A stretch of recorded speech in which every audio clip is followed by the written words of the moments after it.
Welcome to my American History Notes, where I discuss the conclusions I've drawn from studying American history. You don't have to agree with my conclusions, but certainly you should know about the topics I discuss and many, many more to be conversant in American history. We're going to begin today with President Jefferson's uh, term of office and the things that happened in that time frame, kind of pinning it on that. Thomas Jefferson was a brilliant inventor like Benjamin Franklin. He was also a deep thinker. Franklin considered himself a philosopher, but Jefferson's ideas ran the more practically political, declaring that he was in opposition to every tyranny that ruled over the minds of men. Politically, he was against the Jay Treaty.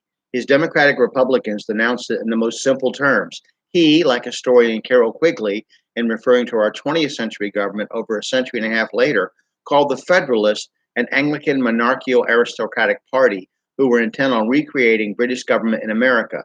He lost to Adams in the election of 1796 by only 3 electoral votes, but because he was received the second largest number of votes, he became the vice president.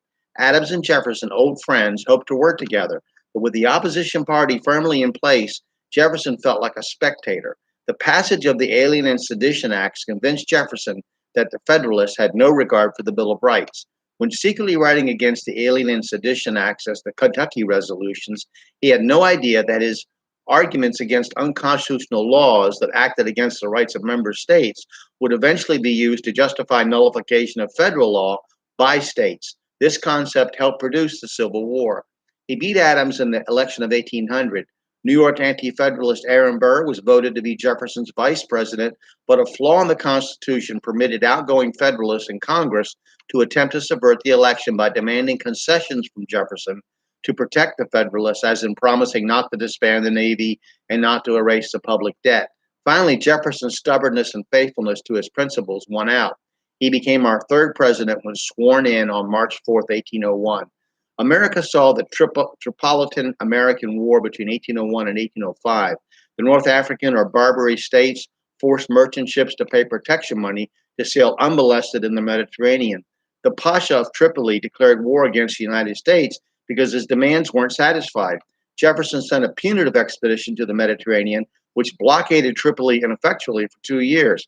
In 1803, a more aggressive policy was put into play, which only resulted in the USS Philadelphia being captured after it ran aground.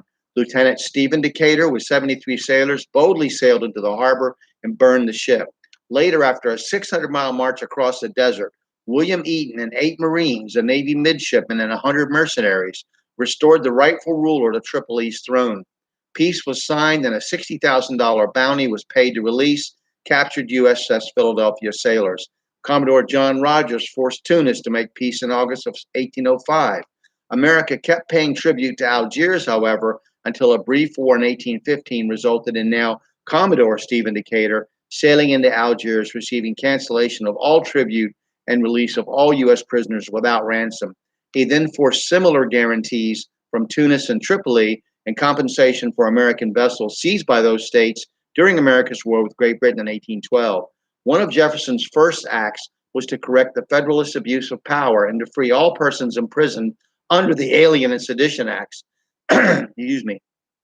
He also ordered a reduction in the personnel of the Army and Navy, reduced the size of diplomatic service, and pushed Congress to reduce taxes.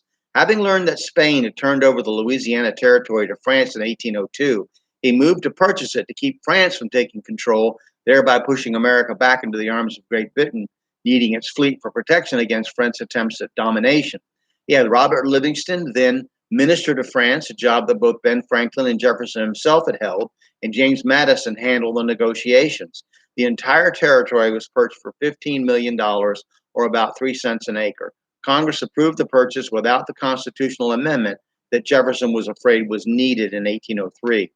Jefferson then sent Meriwether Lewis, his private secretary, and William Clark on an expedition to the Pacific Ocean to explore America's new vast territory. Another famous person that had a part to play in this trip was a Shoshone Indian maiden named Sacagawea, who had been a kidnap victim. Then, after his purchase of her, the wife of a French trader named Charbonneau. Both became guides and interpreters for the expedition. Peace and prosperity in his first administration helped him win re-election in 1804. But his next administration was rocked by the treason scandal involving his first vice president, Aaron Burr. Burr had killed Alexander Hamilton in a duel in 1804 and was dropped from Jefferson's Democratic Republican Party's ticket. He then became involved in a scheme to lead a private army in an attack on Mexico, then forced the western states to secede from the Union and join his empire. Jefferson personally ordered his arrest for treason. Chief Justice John Marshall, a Federalist, acquitted Burr. Later, Edward Everett Hale would write a short story called The Man Without a Country, a fictional allegory used about this era using a fictitious character named Philip Nolan. Its purpose was to underscore Hale's disgust with people who renounced the USA during the American Civil War. Great Britain began forcibly impressing American sailors into its navy, and this became a problem in 1807. Jefferson persuaded Congress to pass an embargo act forbidding shipping American products to foreign ports and outlawing the sailing of American ships to foreign ports in a desperate attempt to avoid war. He also, with the help of the surveyor Benjamin Latrobe, greatly improved Washington District of Columbia. Finally, he refused all pleas to run for a third term and supported his friend and Secretary of State James Madison as his successor. In retirement, he turned over his personal library to the U.S. after the Library of Congress was burned by the British and founded the University of Virginia, even designing the school's buildings. His wife, Martha Skelton Jefferson, had died in 1782, so Dolly Madison, James' wife, helped often with the hospitality at Jefferson's White House. History has recorded several scandalous dalliances on Jefferson's part. The most famous or notorious is a controversial one with a slave named Sally Hemings. Most of the accusations of multiple adulterous affairs against Jefferson were the result, though, of one man's attacks, however, so care must be taken before automatically believing all of those gossips. Jefferson was keenly aware of the rise of moneyed interest in powerful corporations that would later play such a big part in our political affairs, even funding the growth of our most noteworthy enemies of Soviet Russia and Nazi Germany.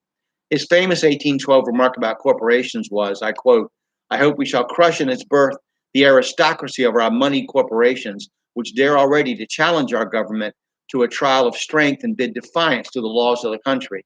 Both he and Adams' concern for freedom of religion was underscored by their view that foreign elements were already at work trying to undermine said freedom. Writing to Jefferson in 1816, Adams is reported to have said, "My history of the Jesuits is not elegantly written, but is supported by unquestionable authorities, is very particular and very horrible. Their restoration is indeed a, quote, step toward darkness, cruelty, perfidy, despotism, death, and I wish we were out of danger of bigotry and Jesuitism." He was concerned now that the order, which had been banned by the Vatican but was now back at work in the world, would infiltrate America under the guise of teachers and artists to attempt to undermine the country's religious freedom. During Washington's administration, a character named John Chapman, whom we know as Johnny Appleseed, is believed to have begun spreading the cultivation of apples westward, being known by his latter name exclusively after 1806. His legendary exploits were part of American folklore and history. Another American legend in this general time would be Mississippi River boatman Mike Fink. The son of French Canadians, his name may have originally been Michephinck.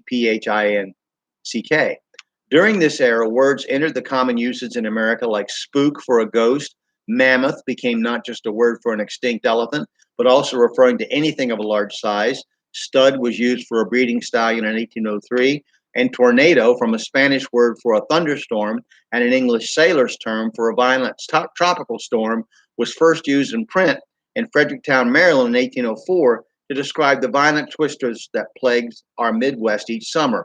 Artery began to be used by Jefferson in 1805 to describe more than channels of blood flow in the human body, but the rivers used for trade and transport in this country. In 1806, the term cocktail was for a mixed drink was coined. And when the British banned the import and export of slaves in 1807, the term slave driver was used in a satire by Washington Irving regarding New York City's liberated women. It later became to mean a merciless taskmaster, although as early as 1763, a driver of slaves was used in regard to that. Rowdy, meaning ungentlemanly, came to us in writing in 1808 and cookbook in 1809 from what had been called in England, a cookery book. So we're going to start with the last of the founding fathers to serve as president, James Madison, next time. Thank you for listening, and I hope you do some studying.